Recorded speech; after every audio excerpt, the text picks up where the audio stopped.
Очередной приговор на судебном конвейере политических дел был вынесен судом Центрального района Гомеля. На этот раз лидеру рок-группы Godstower Владиславу Новожилову. Мужчину обвинили в публичном оскорблении представителя власти за комментарий в соцсети, который он оставил еще в августе прошлого года.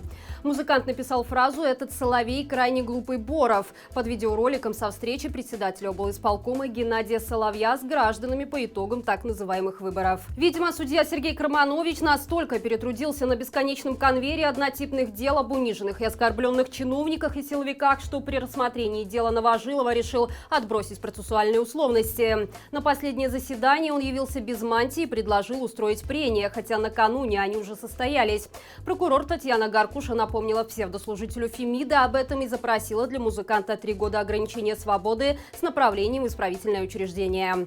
Карманович с женщиной спорить не стал и отправил обвиняемого на 3 года химии. Стоит отметить, что в последнем слове Владислав Новожилов подчеркнул, что является единственным кормильцем своей семьи, которая живет на съемной квартире. Без него она фактически останется на улице. Впрочем, как водится, никакие доводы тех, кого режим считает врагами, на провластных судей не действуют.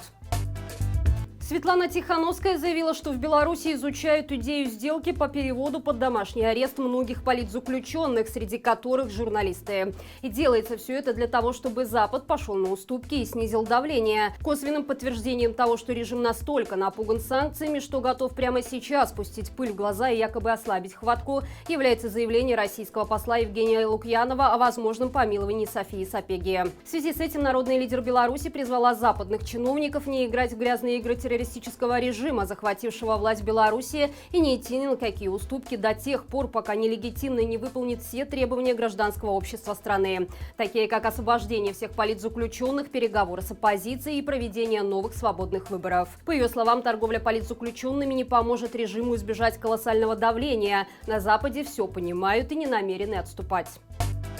Режим воспринимает бюджетников как безвольных холопов, которые не имеют права распоряжаться ни своим временем, ни деньгами. Так, от сотрудников госпредприятий Жабинковского района потребовали купить за свои средства цветы. И сегодня, в годовщину нападения гитлеровской Германии на Советский Союз, к 4 утра добраться в другой населенный пункт. Все это было необходимо, чтобы создать массовку на траурном митинге в мемориальном комплексе Дремлева. Когда люди сделали, что от них требовалось, их отправили прямиком на рабочие места.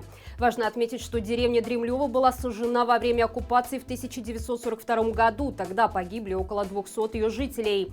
После трагедии село уже не возродилось. Провластные акции у мемориала дали циничное название «Жить, чтобы помнить». Оно и правда звучит символично, ведь большинство ныне живущих белорусов не застали страшные военные времена.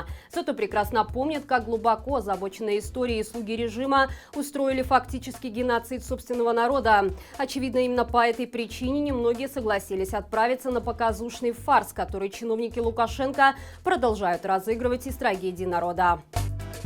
Режим использует в качестве крепостных не только взрослых, но и детей. Как стало известно телеканалу «Белсат», руководство лагеря «Свитязь» Новогрудского района вместо того, чтобы заниматься оздоровлением детей, привлекает их к труду. Так, ребят, которые только приехали на смену и готовились заняться беззаботным времяпрепровождением, вынудили целый день на солнцепёке рвать траву руками.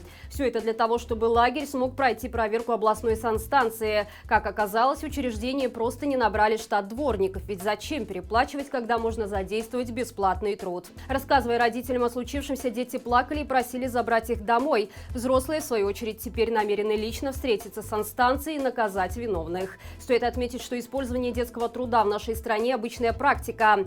Так, в единственной в Беларуси колонии для несовершеннолетних, которая находится в Бобруйске, имеется своя промзона, на которой детей в любую погоду заставляют вырывать корт из старых шин. С учетом нарастания градуса истерии режима по военным временам, кажется, что скоро на всех лагерях и колониях в стране появится табличка «Труд освобождает».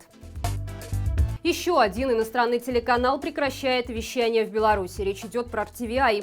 Дело в том, что 26 июня истекает срок действия разрешения на распространение эфира телеканала на территории нашей страны, а в Министерстве информации продлевать его отказались. Основанием для этого стало несоответствие действительности сведений, указанных в заявлении, поданном оператором электросвязи. Важно отметить, что RTVI – один из немногих, кто вещал правдивую информацию о протестах в Беларуси. Судя по всему, именно это стало причиной отказа в непродлении разрешения.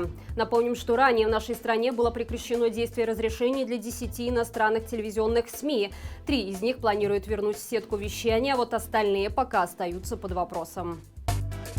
Мы победим вместе. Под таким девизом 25 июня в Брянской области России пройдет ежегодный фестиваль «Славянское единство». Начиная с 1969 года в нем принимали участие такие страны, как Россия, Беларусь и Украина. Только вот последняя страна после того, как Россия в 2014 году фактически оккупировала восточную ее часть и аннексировала Крым, от участия в этом псевдопразднике жизни отказалась. Поэтому в этом году организаторы не придумали ничего лучше, кроме как пригласить на мероприятие вместо Украины так называемую Донецкую Народную Республику. Это фактически признание ДНР легитимным государством. Впрочем, после того, как Лукашенко лично пригласил Беларусь на допрос журналиста Романа Протасевича, сепаратистов из ЛНР, удивляться тут нечему. Остается только надеяться, что популярных украинских артистов, которые отказались выступать на Славянском базаре в Витебске, не заменят артистами оккупированных территорий. И это все на сегодня. Друзья, нас уже почти 82 тысячи. Спасибо, что остаетесь с нами. Не забывайте рассказывать о Маланке своим друзьям и близким. Мы экономим ваше время и стараемся доносить информацию кратко, быстро и понятно. До встречи завтра и живи Беларусь!